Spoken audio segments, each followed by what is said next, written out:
Today is Monday, the 13th of November. Is the fifth day of the Intra-Africa Trade Fair in Cairo, Egypt. And of course, it's been a very busy day. The early part of today is coming through the weekend, came through with a presidential summit headlined by the host president, His Excellency President El-Sisi, who delivered a very short address to the audience, which includes Nigeria's former President Olusegun Obasanjo, who is a patron and a champion of the intra-Africa trade with the Afrexim Bank, President Emerson Mnangagwa of Zimbabwe in attendance, as well as the President of Malawi, Chikwera, and a few others, the representative of the African Union, as well as the AFCFTA Secretary General, Wamkele, and of course, Benedict Orama, the President of Afrexim Bank, among other top dignitaries here from Egypt and a few other countries across Africa.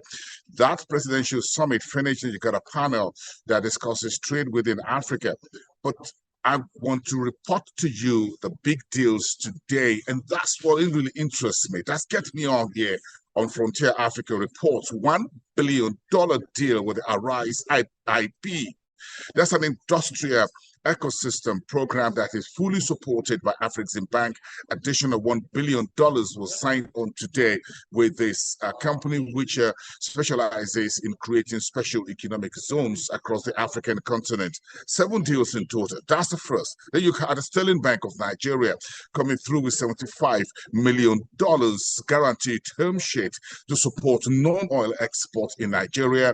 I spoke after the signing of that deal with the top official of the bank, and she told me that by next year they're going for 150 million US dollars with Afrexim Bank, because the pipeline of non-oil exports they've got in Nigeria keeps increasing. That's good news for a country that is trying to get its way out of its current forex crisis and rev up more revenue.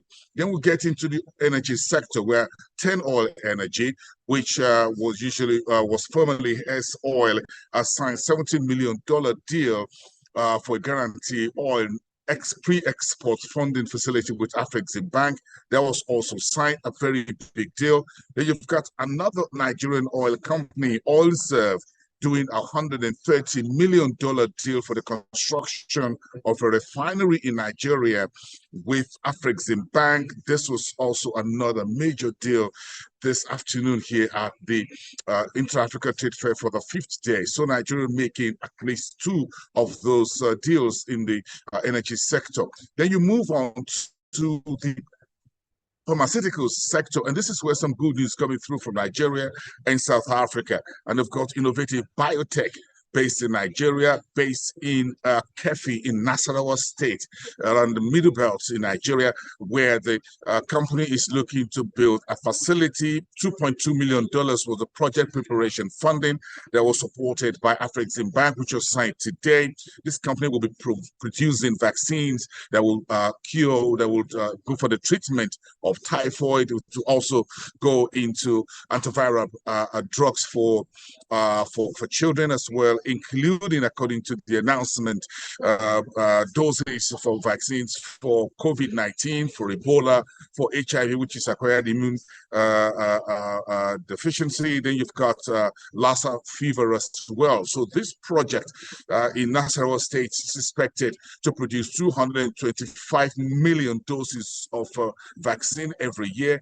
That is good news for Nigeria. Afrexim Bank, remember, supported Africa very strongly during the COVID-19 pandemic of 2020-2021, now supporting more indigenous healthcare companies and research companies in Africa to put Africa's money and the production of vaccines on the continent. Then the final deal, which is also in the healthcare sector as far as vaccines is concerned, is with Rubik One Health Company, which is based in South Africa. This company is looking to produce about 227 million doses of vaccines annually, and that will also support South Africa. If you remember, South Africa was at the forefront forefront of the brutal impact of COVID-19 pandemic in terms of fatalities on the African continent over the past 4 years, 2020, 2021.